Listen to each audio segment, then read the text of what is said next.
The first step to solving any problem is making people aware of the problem. Up to Us is a national competition. It's all about raising awareness about the federal debt. It's an issue that's all over the news, but when it comes down to it, we have very little detailed knowledge. Our debt is $17 trillion and counting. We can take action to prevent the federal debt from becoming a bigger problem than it already is. We've tallied approximately what we believe to be what the debt goes up every second. We're not only able to learn more for ourselves, but we're also able to give other students a better opportunity to really learn about the fiscal issues in America. We saw it as an amazing opportunity to connect with other universities across the country, to unite our student body. With 60,000 plus kids, we can definitely make an impact as a school. We thought that it was our responsibility to make sure our voices are heard beyond just the ballot box. If we're not aware about it, then how are we ever going to make a change about it? This issue affects every aspect of our economy. As students, who some of us have debt of our own, it's a really poignant issue. We're partnering up with a lot of organizations to educate students. We also taught the national debt curriculum in inner city Chicago. We brought a really famous economist to campus to talk about the issue, pretty much like face to face. Together we can really change the future of our national debt.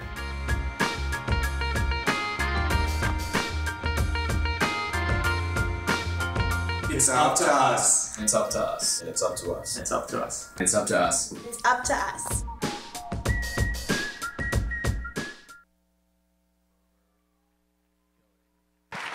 Ladies and gentlemen, please welcome Chief Executive Officer, Net Impact, Liz Maw.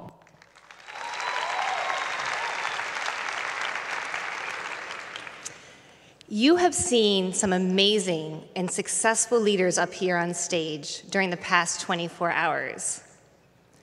But where does leadership begin? Leadership doesn't begin up here on stage.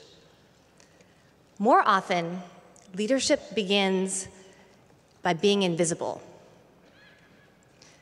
Leadership begins when you're crouching in the dark at night, drawing a picture in chalk on your campus walkways. Leadership begins when you're alone in your dorm room late at night editing a video and all your friends have gone out to a party. Leadership begins when you've organized a big event, you get nervous that no one's gonna come, and you run into the street to grab people and bring them in. Does this kind of leadership sound familiar to anyone here? Leadership is not about the bright lights shining on you. It's about you shining a bright light on an issue that you care about. And I'm here today to talk about some students who literally worked through the dark, through the snow, and through their exams to shine a light on a critical issue facing our country, our long-term debt. But first, briefly about my organization, Net Impact. Net Impact's mission is to mobilize a new generation to use our careers to tackle a wide range of the world's most difficult social and environmental problems. I encourage you to check us out to learn about our conference, our chapters, and our student leadership opportunities at netimpact.org. At Net Impact, I have the privilege of interacting with hundreds of students every year. And the students who choose to participate in the Up to Us Challenge are a standout group. As you heard in the video, Up to Us is a national competition that challenges students to raise awareness among their peers of our nation's long-term debt and the economic challenges that it might bring in our futures. The program is run in partnership with Net Impact, CGIU, and the Peter G. Peterson Foundation. The Up to Us students this year worked tirelessly, they worked courageously, and they worked creatively to raise awareness about the national debt. These students were bold. They picked up the phone and they called their Congress people and they asked them to come to campus. These students were creative. A number of them made videos, and one group even made a play. These students were tireless. Students stayed up late into the night to draw 28,000 chalk tally marks on campus walkways, representing how much our national debt increases every minute. Another group of students built Fort Box. They took 5,000 recycled boxes and they made them into a big fort, and each box represented $3.5 billion worth of debt. Up to Us is an opportunity for students to stand up and do something about our national debt.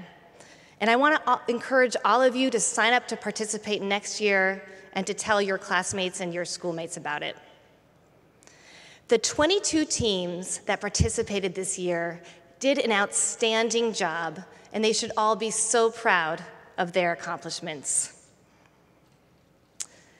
I am now so pleased to welcome to the stage President Clinton, Michael Peterson, the president of the Peterson Foundation, and this year's winners of the Up to Us competition, the University of Texas Pan American.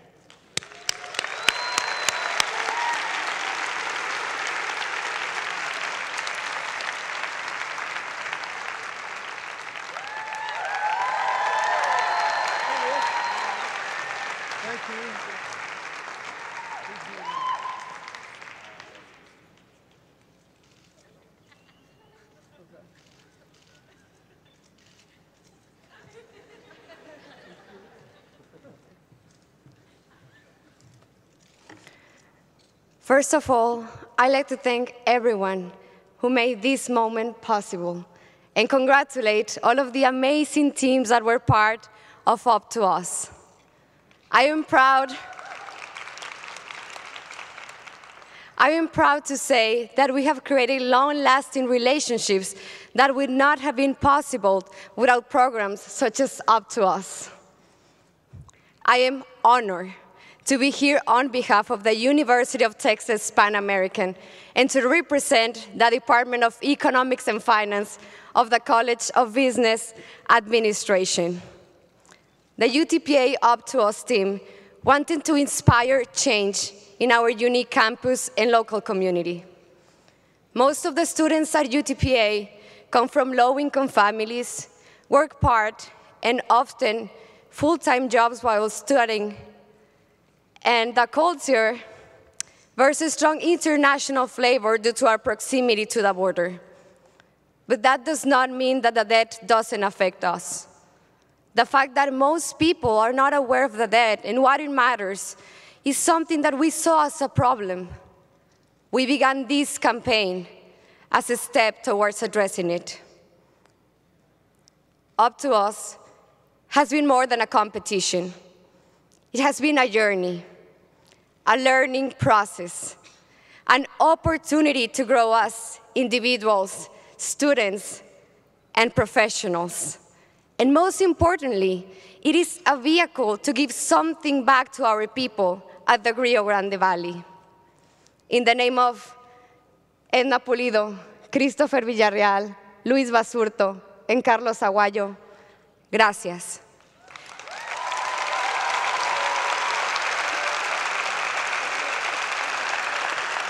Gracias a todas las personas que creyeron en nosotros y nos apoyaron incondicionalmente.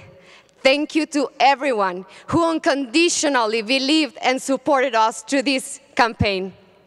And finally, I'd like to thank the Peterson Foundation, which sponsored this competition and supported all the teams through this campaign. I am now happy to introduce the president of the Peterson Foundation, Michael Peterson. Thank you.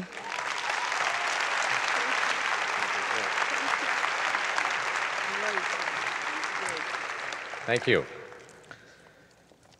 This is such an amazing conference. I'm here with my two young sons, Xander and Bo, and it's great for them to see all of you college students fill your agenda with a roster of expert speakers and in-depth policy discussions, tackling the world's most complex problems, and finishing up tomorrow with a day of hard manual labor. So I've told my sons, this is how every normal college student spends their spring break. So if you get to meet them, I hope you'll back me up on that. I want to congratulate all 22 teams who competed in Up to Us this year. They all did an amazing job building awareness among their peers about America's fiscal future. And especially the outstanding team from the University of Texas Pan American. They generated significant outreach to educate local populations, particularly low-income families, about what's at stake. The Peterson Foundation is a nonpartisan organization whose mission is to raise awareness and accelerate action about America's long-term fiscal challenges. There are just two simple thoughts about the fiscal issue that I'd like to leave you with today. First, no matter what you read or what people say, America's fiscal challenge is not a partisan political issue. It's about math. The problem itself is based on three simple facts. First, nearly 80 million baby boomers are beginning to retire. They represent a huge increase in the number of retirees. About 10,000 will celebrate their 65th birthday today. Another 10,000 will tomorrow, as will another 10,000 every day for the next 17 years. Second, we're all living much longer than we used to, which is a great thing, but it means we will spend more years in retirement. And third, America has one of the most inefficient healthcare systems in the world, and much of the federal spending on seniors is for their healthcare. So you put those three things together, and it puts a very predictable, rapidly growing strain on the federal government. And if you combine this with a tax code that generates insufficient revenue, you're left with a dramatic explosion of debt. So today, following the economic crisis, our national debt is already higher than at any time since 1950, but worse yet, it's on a path to more than double over the next few decades. So the first point to keep in mind is that this is an undeniable challenge based on demographics, very predictable trends, and simple math. The second point is that how we deal with this as a nation will affect all of you personally. The decisions that our leaders make or fail to make will have profound effects on the economy you inherit, your quality of life, your ability to find a job, to pay off your student loans, to buy a home or start a business. Your power to innovate, create, compete, and thrive in tomorrow's economy is highly dependent on addressing this issue before it's too late. That's because every time America runs a budget deficit, that's essentially a decision to slip your generation the bill. And saddling all of you with debt will make everything you're trying to do more difficult and more expensive. Remember, all this debt carries interest.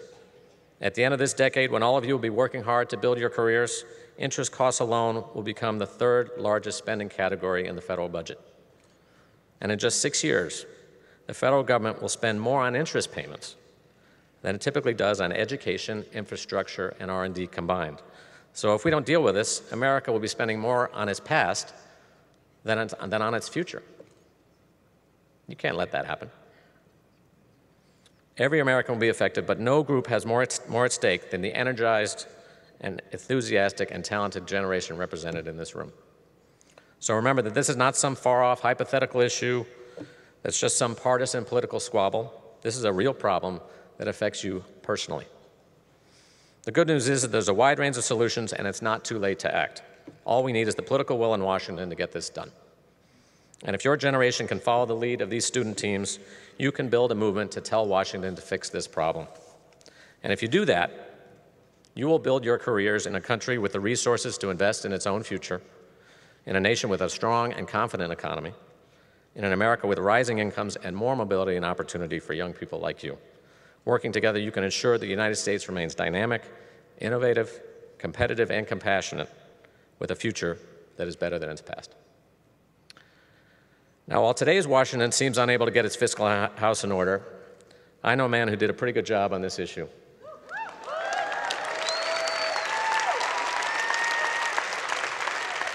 In fact, he worked tirelessly for 8 years and led our nation to a series of bipartisan budget compromises that actually left the government not only with a strong long-term fiscal outlook, but with large budget surpluses. And after he left office, he didn't exactly sit back and relax. I think everyone here would agree that President Clinton will be remembered not only as a great president, but as the man with the greatest post-presidency in history.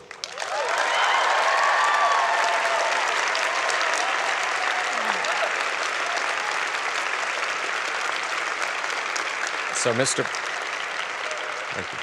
Mr. President, I'm so grateful for your commitment to not only the fiscal future of America, but also to young people and individuals across the country and around the globe. Ladies and gentlemen, President Clinton.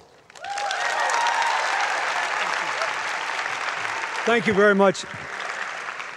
Michael, I want to thank, first I want to thank you and your dad and they always leave when I thank them. I want to thank you and your dad and the Peterson Foundation for sponsoring this Up to Us competition. I want to congratulate the team from the University of Texas Pan American. Unlike most of you, I've actually been there. I've been to Edinburgh, Texas. I have been to the campus.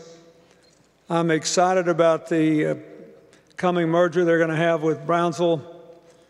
And if you ever get close, you should go down there because a great deal of America's future is mirrored every day by the lives of the people who mix cultures and histories and interesting debates about the present in South Texas.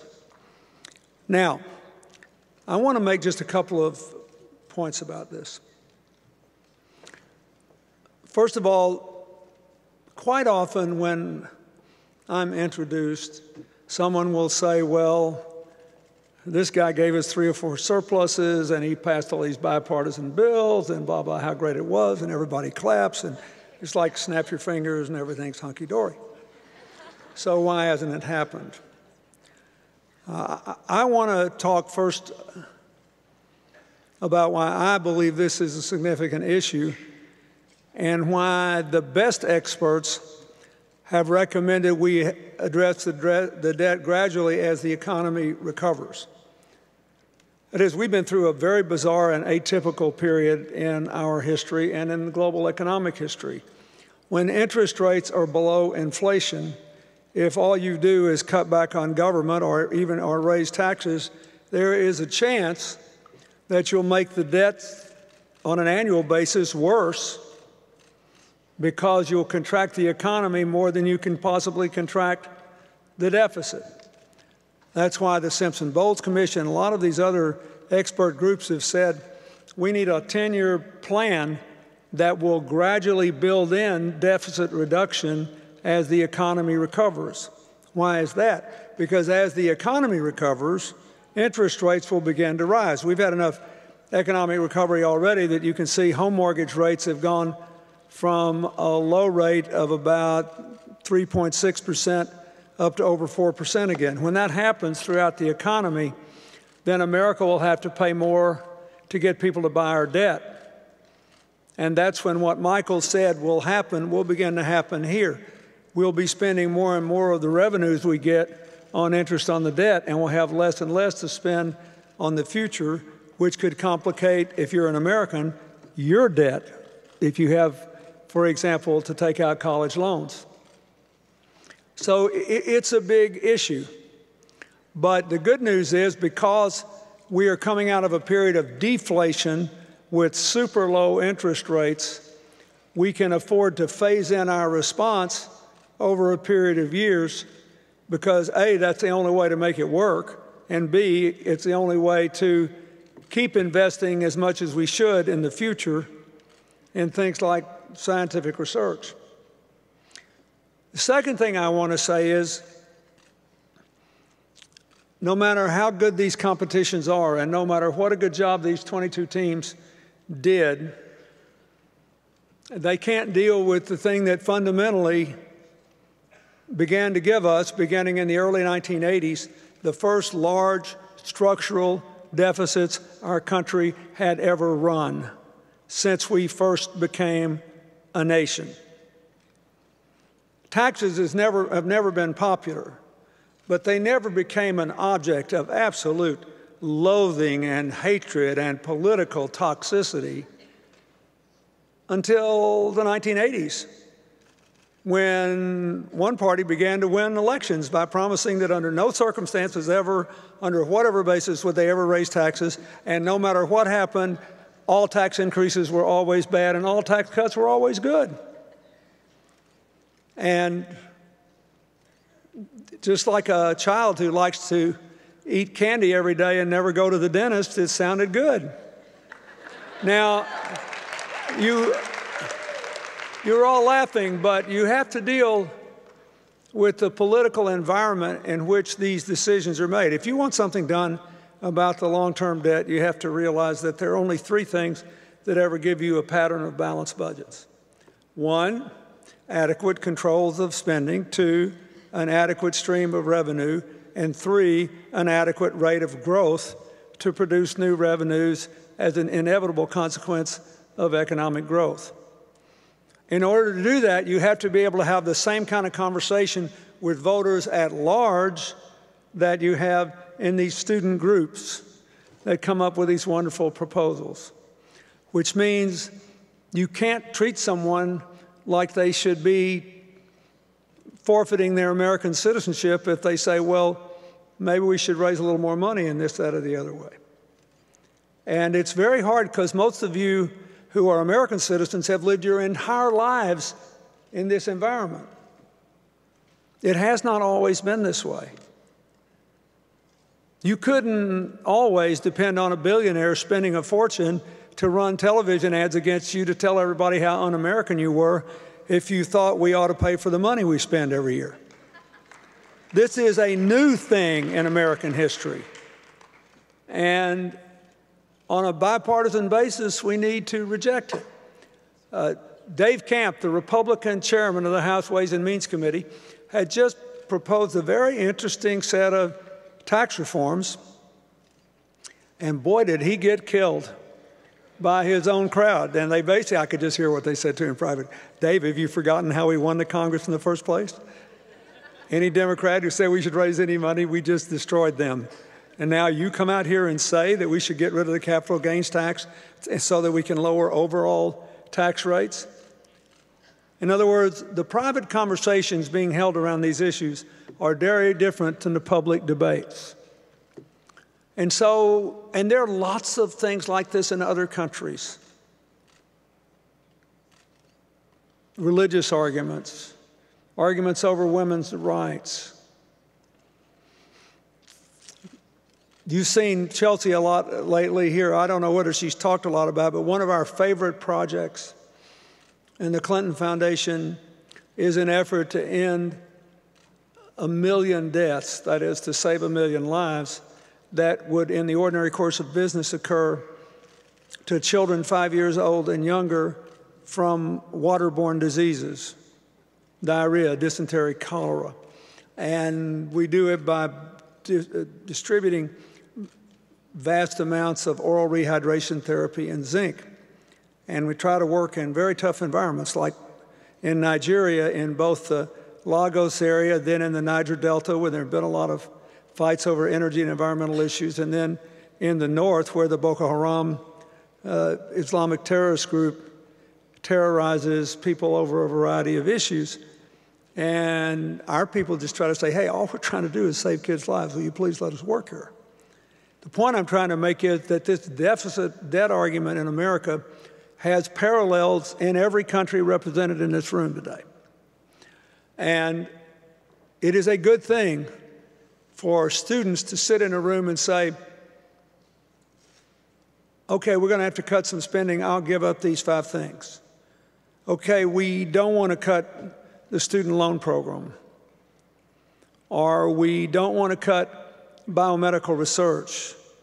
Or finally, we figured out how to use nanotechnology and genome analysis to figure out what kinds of chemotherapy can best cure X cancer and you as opposed to you as opposed to you. Literally being able to individualize cures and then make decisions about how quickly to intervene.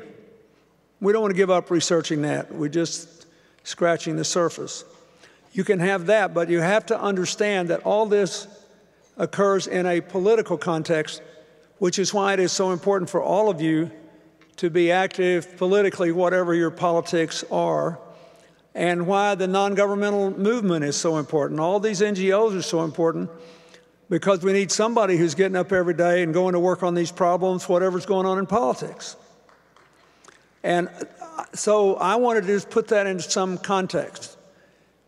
We are going to have to deal with the implications of the long-term debt, and we will as soon as interest rates start to rise and people realize, oh my God, there's no money left in the budget for all these things that we want to do because we're paying all this money in interest rates. At the time, there will be more economic growth, and presumably we'll be less anxiety-ridden about doing what you have to do to deal with the long-term debt. The challenges are not mind-numbingly difficult, but I'll go back to what I said. Michael gave me that nice introduction, and people clapped, and nobody said, of course, when Bill Clinton finally did something about the debt, he lost the House of Representatives for the first time in 40 years. His party got buried in the midterm elections because people have been told for more than a decade that all taxes were bad, all government spending was bad, and all you had to do was adopt a constitutional amendment to balance the budget, and poof, all the problems would go away. And here he is cutting things I don't want him to cut and raising taxes. Get rid of him. Now, luckily enough, I got to run for re-election after it had become apparent to people that the deficit was going down and the economy was turning up. But so I survived all that. That's called politics. But it is very important, if you want people you elect to public office who do not have the microphone a president does. If you want them to deal with these issues and make these difficult decisions, you have to be willing to stand up and support them. I remember when Hillary told me about her trip to Tahrir Square, I may have mentioned this the other day, and how surprised she was that so many of those young people who had been vocal and articulate and personally brave in trying to bring down the Egyptian government under President Mubarak, when she asked them, well, are you going to run for office? Which party are you going to identify with? What do you want to do? They said, like, oh, that's not our problem. We're going home. We just want to get rid of that guy. That's not the way the world works. And one of the reasons we have CGIU and try to fund a lot of your projects is that we all have a responsibility to deal with our common challenges. And in the case of the debt, it's not just the debt, it's putting our country, in this case, back in the future business. So you don't want to handle the debt at the expense of getting more young people into colleges and community colleges. You don't want to handle the debt at the expense of pulling America out of a global leading role in biomedical research and clean energy research and a whole lot of other areas. So hard decisions have to be made, but every one of them has political consequence. And we desperately need for people across the political spectrum, from conservative to liberal, Republicans, Democrats, Independents, involved in this dialogue. And they need to know not that their re-election will be guaranteed if they make hard decisions. Nobody gets a guarantee in life. But at least they won't be standing out there in the middle of a tornado all by themselves.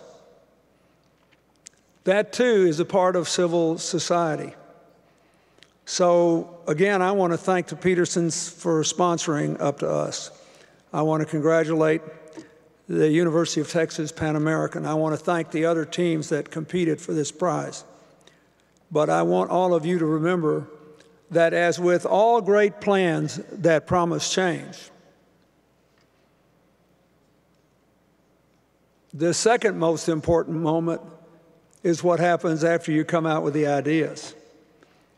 And who will stand up and say, send me, I'll fight for that.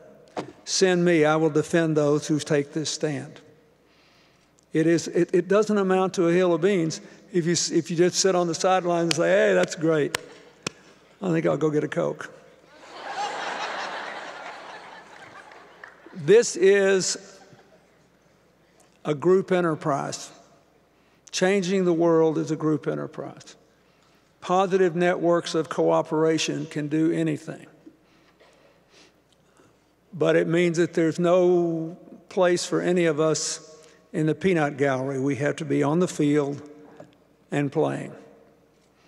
That is the ultimate lesson that I have learned in an increasingly long life, and especially about all these economic and budgetary decisions. So congratulations to UT Pan American. You got us started, but somebody else has to carry the ball. Thank you, and God bless you.